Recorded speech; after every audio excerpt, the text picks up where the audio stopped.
Today we're going to talk about backgrounds in comics. Now, if you want to know the secret to drawing better comics or making better comics, to me, backgrounds is the key. Backgrounds are essential. They give you extra information about the world that your characters inhabit, things that you wouldn't necessarily get from the dialogue, visual cues. So backgrounds for me are really important, and this is going to be one of those do as I say, not as I do, because I think backgrounds are definitely something that I'm still struggling with and I still work on. And even if you're doing like a small 4-panel comic strip style comic like I do, backgrounds are pretty important and can, make the difference between like a mediocre comic or something that really has an impact with the audience. So let's start with what I am talking about here, and we're going to do whiteboard demonstration today. So let's start with a character, and we're going to pretend that this is our whole frame. So, Schlabebade, our bowling pin character. All right, so we've got a character on a blank background. We don't know anything about this character. Perhaps this character is saying something clever or stupid or whatever, but we don't actually know anything about the world this person inhabits. For all we know, this person is in an Apple commercial for something. He's floating in space. We don't know anything. As soon as I draw a horizon line in here, we have a little bit more information. We know that this person is in a finite space. There's an end, there's a foreground, there's a background, there's things going on here. This is more than just a person on a whiteboard. Now, depending on what we draw in the background here, we can change the mood of the scene. Perhaps, let's say we draw in a windowsill like this, something simple. And then we can even go even further. Let's go further. Let's go deeper. Let's put in a tree branch. It's a happy tree. Okay, now from this scene, we can sort of surmise that perhaps this person is in a familiar space for them. Maybe they're in their own home or someone else's home, or they're chilling, or maybe they're a robber or something like that. But we have more information than just the dialogue would be able to convey to us. And this is a visual cue that we can pick up. We don't have to have a written description of it. We look at the scene and we say, this person is in a domestic environment. So let's change this here. How about like a large bay window here.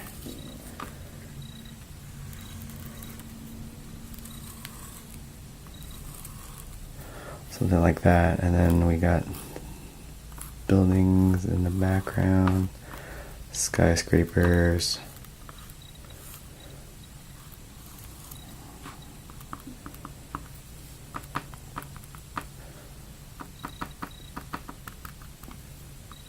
All right, from this scene, we can tell that this person is in some kind of office building or in a corporate environment, because we got those large bay windows, and in the background we can see skyscrapers and tall buildings and things like that. So maybe this person is a CEO, maybe this person is like a grunt worker, but we know a lot more information about the world that this person inhabits simply because we've drawn in these big ass bay windows in this background here. So let's try something else.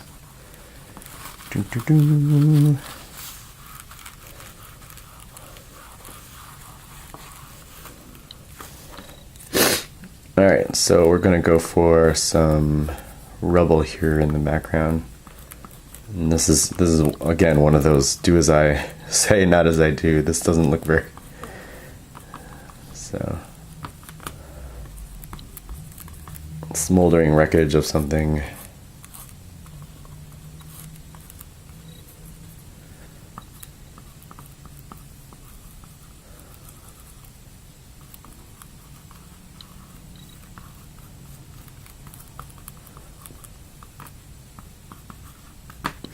All right, from something like this, now we can tell that this person is living in a dystopian future of destruction and whatever is going on. So perhaps this person is the last survivor, or on the way to a different town or something like that. But from just one look, we can tell a lot more information about this scene than if we just had this character standing here that way.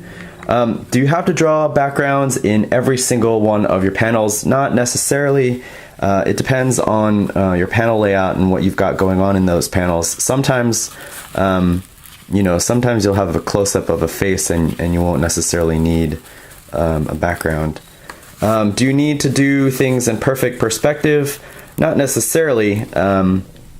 If you're drawing backgrounds, sometimes you can fake the perspective. You can do an approximation, and that will be enough information for the reader's eye to figure out the character's place in space. So one thing that I like to do in my 4 or 5 3-panel comics is start off with an establishing shot of like an environment that the characters are going to be in. Say it's a restaurant or an office building, and then go into interior shot, and then have them sit down. So let me just draw an example. So let's go 4 panels here.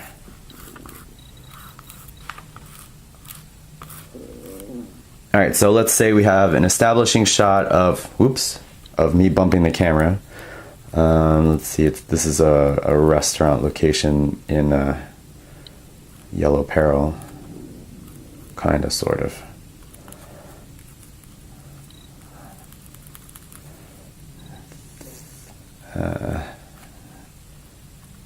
Whatever.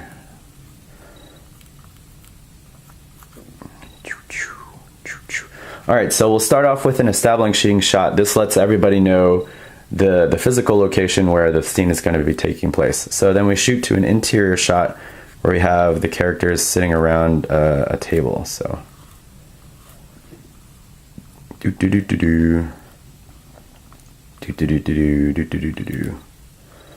yo, what? Boom. And so we've got our 2 major establishing shots. We've got our exterior, we know the location. We got the interior, we kind of have a general idea of what it looks like inside. And then we pull in for our close-ups. So we'll have, close-up on this person talking. This person's in the foreground. Hey. And then we'll cut back to a reverse angle on that. So the person who just said hey is going to be in the foreground. You. So you'll notice in these 2 last panels, there's not much of a background. If I was a good cartoonist, I might put in people walking in the back or other tables or add some depth to it. But I think from these first 2 shots, I've established enough of an environment so that you understand what's going on here. And then for the next couple strips, I may or may not put in a background, something like that. Another thing that I like to do to give more, to build out the world a little bit, is sometimes give my characters a prop. So instead of just here, I'll start down here. So instead of just talking and sitting at a table, sometimes I'll give them a drink in their hand or something like that. So you know that they're in a coffee shop. So even if you're not drawing full backgrounds, sometimes if you give your character a prop to play with, that goes a long way to establish the world that they're in. So if you want a quick fix for improving your comics, start drawing backgrounds. And it can be something as simple as a horizon line, or if you want to get more complicated, drawing in background details like posters, like, you can put in a poster back here. We'll do, stuff like that. But work on the backgrounds, because everybody likes to do characters, everybody likes doing expressions, and you can get a lot out of your character with just simple expressions and eye movements and that kind of thing. But if you really want to take your comics to the next level, work on your backgrounds. Now there's a fine line between putting too much information and just enough information, and just play with it as you go along. With coloring, it's a little bit easier if you want to put in a lot of detail in your background, but you don't want to draw the eye to it. You just gray out those lines when you color it, or use a duller tone and really punch up the character tones. But for the most part, if you start drawing backgrounds in your comics, they will improve by leaps and bounds, because it'll give a greater sense of the world that you're trying to create. All right, I'm gonna stop that for now, and thank you for tuning in, and I'll check you next time. Bye.